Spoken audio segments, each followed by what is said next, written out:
ஒரு திருடன் ஒரு கடையில் 2000 ரூபா திருடுறான். அதே கடையில் அந்த 2000 ரூபாய் கொடுத்து 1700 ரூபாய்க்கு பொருள் வாங்கிட்டு 300 ரூபா திரும்ப வாங்கிட்டான். இப்போ அந்த கடைக்காரனுக்கு எவ்வளோ நஷ்டம்? ஒரு திருடன் ஒரு கடையில் 2000 ரூபா திருடுறான். அதே கடையில் அந்த 2000 ரூபாய்க்கு கொடுத்து 1700 ரூபாய்க்கு பொருள் வாங்கிட்டு 300 ரூபா திரும்ப வாங்கிட்டான். இப்போ அந்த கடைக்காரனுக்கு எவ்வளோ நஷ்டம்? 2300 நஷ்டம். உனக்கு தெரியுமா? வாயாமலாம் சொல்ல முடியாது. 4000 நட்டம் தான். கரெக்டாக சொல்லுவாங்க. நீ சொல்லு. என்னை வச்சு ஒன்று காமெடி சொல்லு. 4000 நட்டம் தான். எவ்வளோ?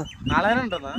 2000 கொடுத்து எடுத்திருக்கான். அப்போ 2000 300 மீதிக்கு பொருள் இருக்கா 300 திருப்பி அவனுக்கு எவ்வளோ நட்டம்? 4000 நட்டம் தானே. 4000 நட்டம் தானே. 2000 திருப்பி 2000 பொருள் இருக்கா. கரெக்டாக சொன்னா 500 ரூபா தரேன். நீ சொல்லு.